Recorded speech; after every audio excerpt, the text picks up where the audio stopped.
The Morristown Green, a central park echoing with the footfalls of Washington and his compatriots during the Revolutionary War, is not merely a serene escape, but a living testament to the town's pivotal role in shaping our nation.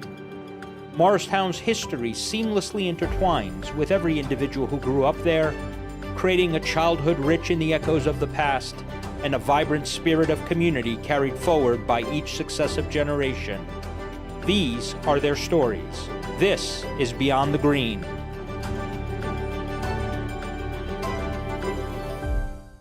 Hey, everybody, and welcome to another episode of Beyond the Green, where we talk about the people and places around Morristown. Today, we have a special guest. She is Lisa Bolton from the Dandelion Project. Lisa, welcome to the show. Hi, thank you for having me. Lisa, why don't you tell the people who aren't familiar with the Dandelion Project on what exactly the project is? The Dandelion Project is a 501c3 nonprofit organization that I started in memory of my children. I am a grief counselor, a grief coach. I'm an early childhood educator. So it primarily focuses on grief and trauma from any kind of loss, not just from a child's loss or all kinds of losses. And everything we do is 100% given back into the community. We don't charge grieving parents. We make bereavement boxes that people can sponsor in memory of their loved ones, but the person that it's going to doesn't get charged. Everything goes back into our community. I'm a grieving mom, so I remember the first time I went to a counselor, and it was, well, that's $100. And I thought, well, it's $100 to sit on your couch and cry. I can cry on my own couch for a whole lot less. So I can't look at a grieving parent or a grieving individual and it would eat my conscience away. I can't do that to them. So we function mostly on sponsors and donors, and we sell things to bring money back into it. But like I said, I'm a grieving mom. I've lost 3 children. So my first was my son in 1989. I lost him due to complications of my pregnancy. Back in 1989, they did not do for a grieving parent or of infant loss the way they do today. I was actually being wheeled out of the hospital, and the nurse drove me past the nursery and said to me, well, what did you do to cause your baby to die? So that was a horrible experience. And I have heard other similar to that, but back in 89, you couldn't go anywhere. You couldn't turn to anybody, and so that ate at me. But we went on to have 2 healthy children afterwards, Carrie and Kevin. Their dad and I got divorced about 20 years later. I had sat on that grief for DJ for a long time and thought I had overcome it and I was okay when I married my high school sweetheart. And about 6 months later, my 18-year-old stepdaughter, Quinn, died from a rare form of encephalitis, autoimmune encephalitis. It's called anti-NMDA receptor encephalitis. She never got to come to our wedding. She never got to, we got married when she first got sick, and she never got to experience any of that. She died 2 weeks before her 19th birthday. Right around this time, I found out that my 26-year-old rainbow baby, Carrie, had started using, coke. She started with substance use disorder, and she struggled with that for about 6 years. But about 4 years after we lost Quinn, we lost Carrie to an overdose of heroin laced with fentanyl and carfentanil. So each time we have kind of tweaked what we're doing with the Dandelion Project to cover a broader spectrum of loss. Carrie wanted to raise awareness. She wanted to make sure that people understood that the recovery was possible and that it didn't have to end up the way she ended up. And so this is their legacy. I do all of what I do for them, for their legacy. I'm just their voices. And as with Carrie, a lot of the stuff that we do with overdose and recovery is because I refuse to let her die in vain. So if every interview and every billboard and every banner, she saves just one life, then she didn't die in vain, because she's doing, I'm doing this for her. And it's important to get out there that just because I lost my daughter doesn't mean that people have to lose theirs, if that makes sense. Yeah. There's a couple of things that you said that kind of touched a nerve with me. And going back when you lost the baby back in '89, and the nurse said what she said to you. You know, something you and I have never discussed early on in my career. You know, I worked a couple of years in maternal fetal medicine. Okay. So I have seen my share of loss and heartache in that spectrum. And for a nurse to say that to you, I find that so incredulous to me. And you know, the funny thing is, I'm sure you weren't in a state of mind to turn around and, you know, slap her around a little bit. Excuse, you know, No, I'm not advocating violence by any way, but my God, is that arrogance or ignorance, you know, but that's it. I But think it's a little bit of both. yeah, yeah. But moving to Carrie, you know, I wonder, what I'd like to talk to you about is, can we talk about for you what grieving looked like for you when that happened? Well, each one of the three that I've lost, the grief has been different. You know, DJ Yeah. was grief that I sat on. When I lost Quinn, I had thought that I had overcome that grief, but then that brought that back up, and I had to deal with that. And nobody really knew about DJ except his dad and I. And Carrie Yeah. accidentally discovered me reading a report about him because I went down a rabbit hole, which I do. But I had read somewhere that what they did with the bodies of the babies back in '89 was not something I would have wanted for my son. So I was reading all the information that I had on him, and she found out. And then after that, she never, you know, she was upset with me for not telling her. And she was probably about 20-ish when she found out. And she never let me forget his day again. Like, she would call me up even if I wasn't thinking about it. So, and you know, Quinn was my stepdaughter. She was 18, and yes, I miss her terribly. But it wasn't until her mother lashed out at me and said, "Well, you don't know what it's like to bury a child." And of course she would. She did through no fault of her own. How would you know? You know, I'm your ex-husband's wife. Why would you know that? So that brought that up again and again. Carrie talked me through that. So even with her addiction, when Carrie was a teenager, you know, her dad and I got divorced, and she was the teenage, the mother-daughter headbutting years, toppled with a divorce.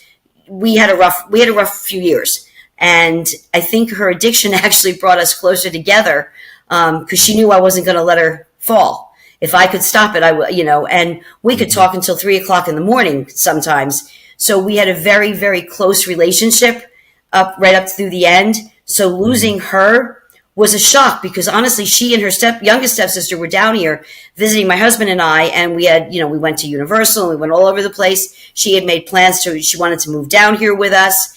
And when she left me, she had, like, sometimes when she would turn to using again, I would know there would be something in her voice or there would be something in her mannerisms. And I'd be like, okay, well, I see this coming, so let's talk about this. Or she would call me and she'd be like, Mom, I'm not doing so good. And okay, well, we took we went 5 steps ahead. We're going to take 3 steps back. That's fine. We'll deal with it. You know, we always knew that was going to happen. But she, like I said, she was down here and she had gained weight and was doing her hair. She put on her makeup. We had a blast. She reconnected with her grandparents, which was something awesome to watch. And she left and she was fine. And I talked to her every night after she left for 9 days. And I talked to her 24 hours before I got the call, and I had let my guard down, I guess, because people had said, you know, when she was really in the throes of it, including a family member who was a police officer, said, you need to be prepared you're going to put her in a pine box one day if she keeps going this way. And he was right. But at that point, that's not what I needed to hear. I needed to hear somebody help me get her through this so I don't put her in a pine box, so I don't lose her. And she never gave me any indication. We were on the phone 24 hours before. We hung up, said, I love you. I'll talk to you tomorrow. And time got away the next day. So, you know, she left a message. I left a message. And then at 5:11 on January 25th, I got the phone call, and it was her stepmom telling me that she had passed away, that she had gone out and I guess she used and she passed away. Her youngest brother found her in the tub and it was too late. She had been gone for a while. So that phone call, I remember getting it. I remember screaming. And now that I work in overdose, I hear that scream a lot. unfortunately. And then I just remember my husband taking over, like taking the phone and saying to her stepmom, like, what's going on? What happened?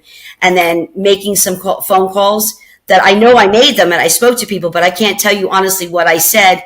And then like my brother took over with contacting people and my best friend took over with contacting people, because it was just, I let my guard down. So at that point, I could honestly say I never saw it coming.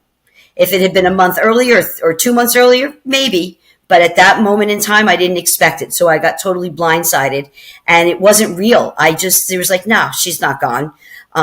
There's no way. I just talked to her the other night, and it took a lot for me to be able to accept it. And I've never been angry with her. I've never been angry at God. I've just been angry at the world, because that's the way I deal with grief.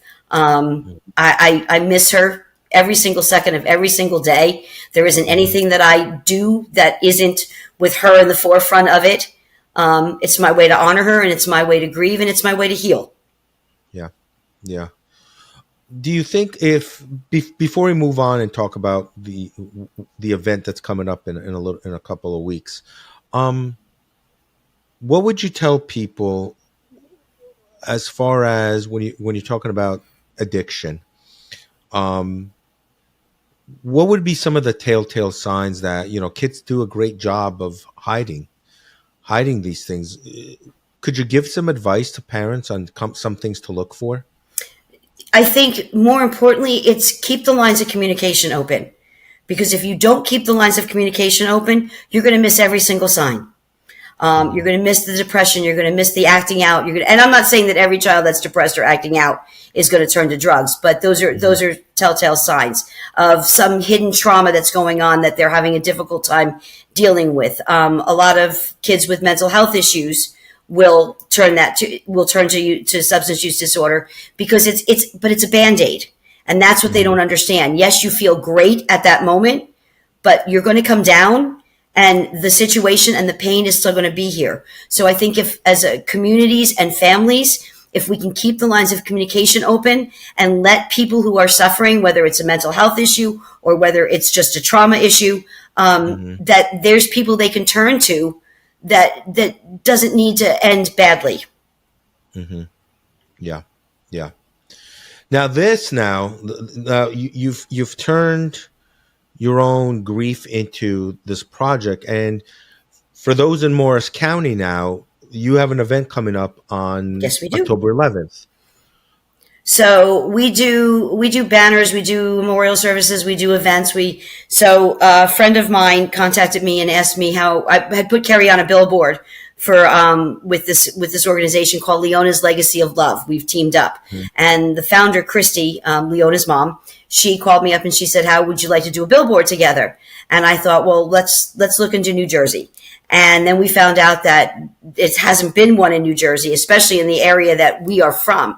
I was born in Livingston, and then I grew up in Randolph.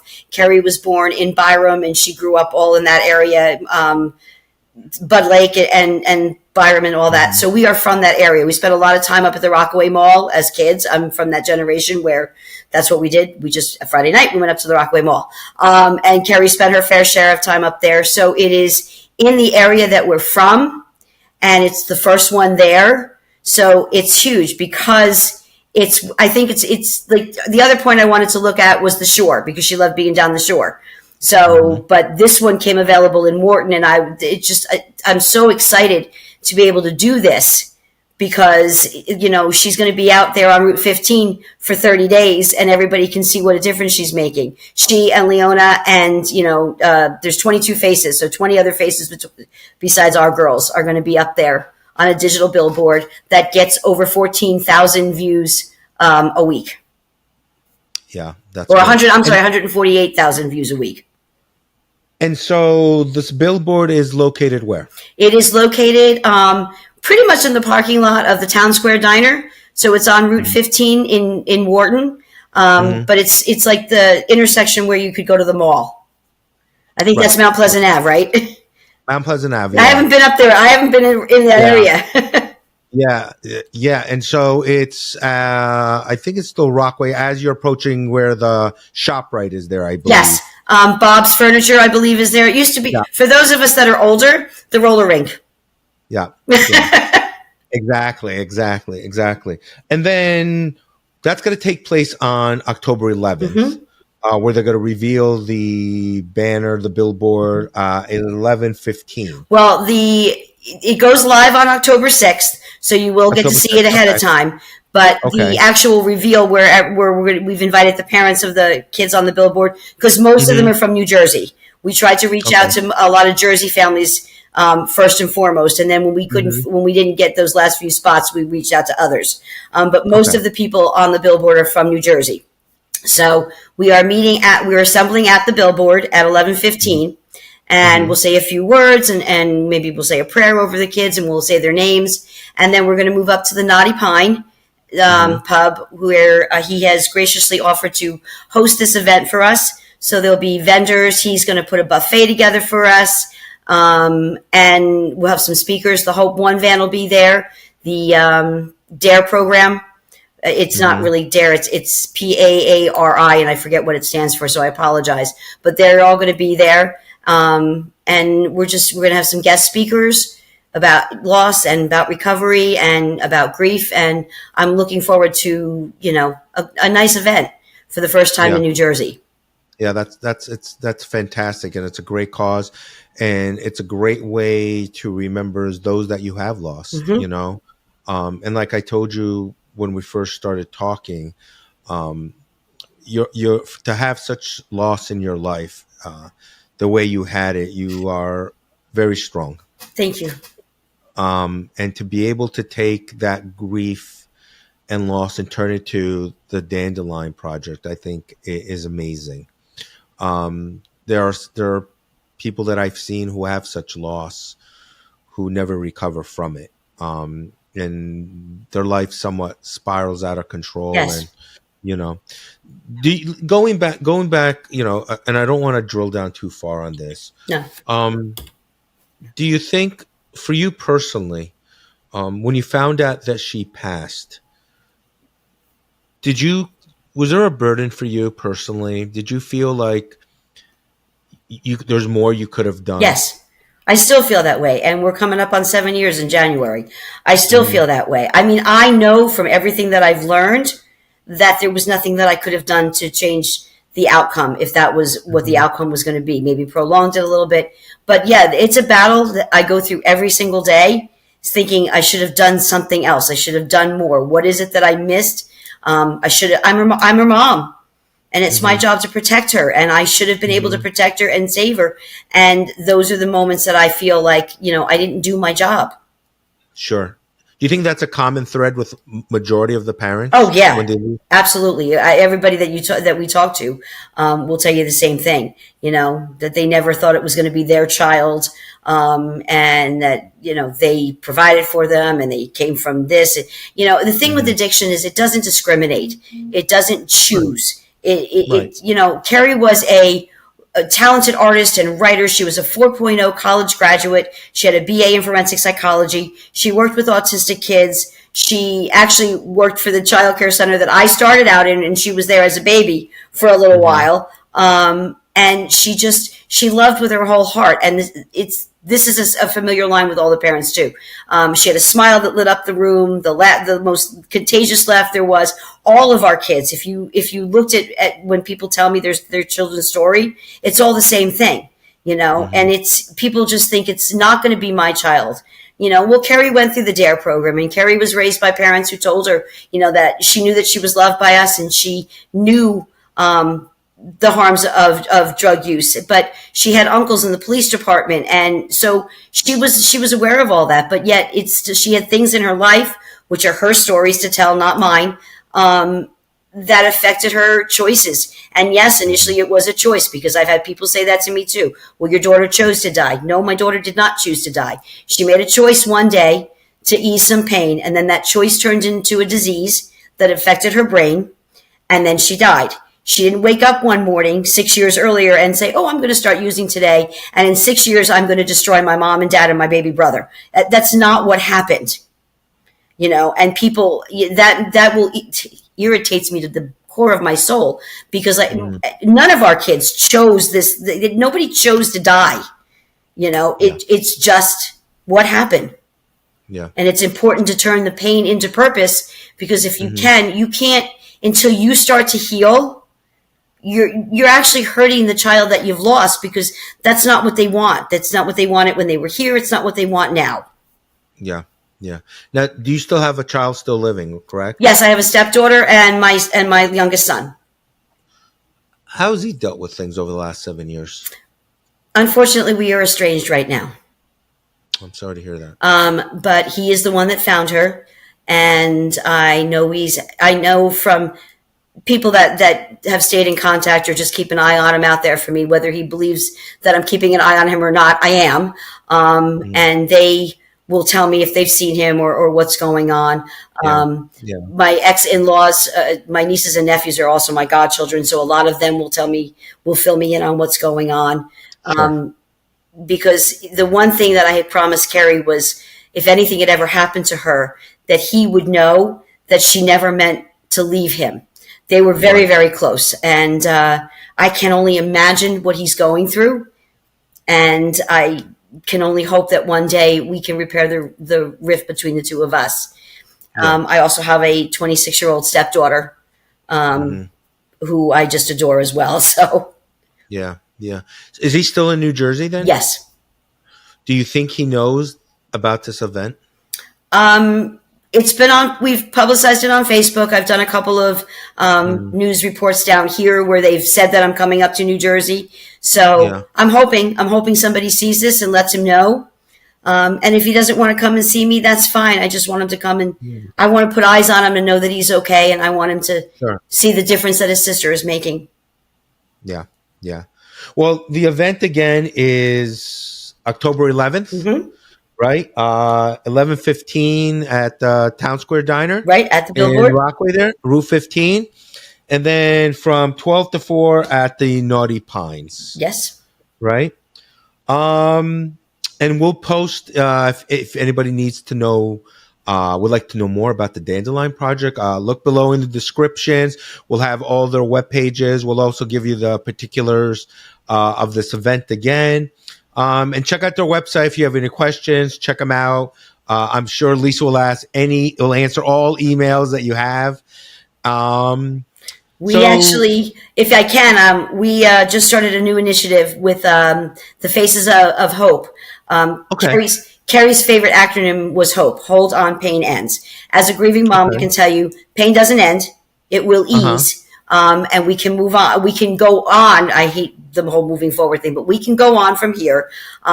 So we have, they're banner sets. There's 12 faces of loss on one and 12 faces of recovery on the other. They don't get printed until there's 12 and 12, so that we can show for every loss, we have one that is saved. And so that when I give my little speech, I can say which banner do you want to be on? Because Carrie and I want you on the recovery banner. So we're on set 4, and the Dandelion Project we are doing the first 5 sets, and then we will get sponsors and donors to do the rest. But we have 4 completed sets. We are almost complete with 5. I'm hoping to bring all 5 sets up with me so that we can display it at the event, because that would be really awesome. But it's also an initiative that's open anywhere. A couple people think that if they didn't live in Florida, they couldn't be on the banners. But I don't care if you're in California. I don't care if you're over in Ireland. It doesn't matter where you are. If you want your loved one or one that's in recovery, if you want to tell your story, we have little booklets that go with it. So the banners are in there, and then there's a little story for each, for the losses and then for the recovery. So, and we've got a good response down here, so I'm hoping to bring it elsewhere. Yeah. Yeah. I think it's a really great event. And like I said to you earlier, a great way to a tribute to your daughter. Well, the one last thing I want to tell you is our logo was actually my daughter's drawing.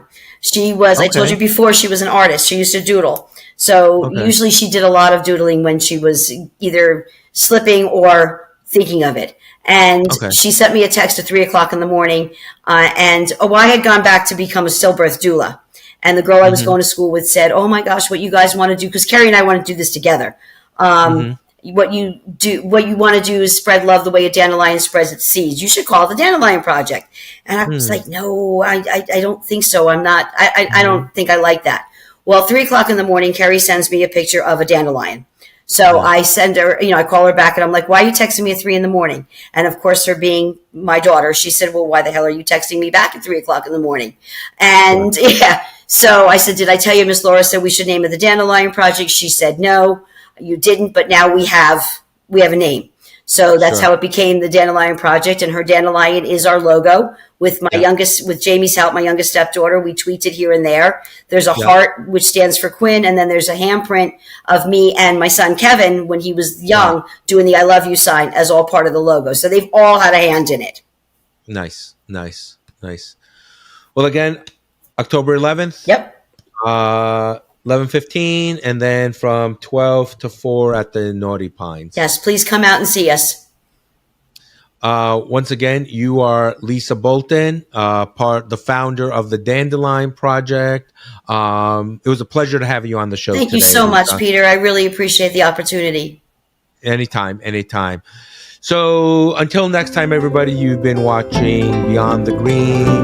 And until next time, be good to each other.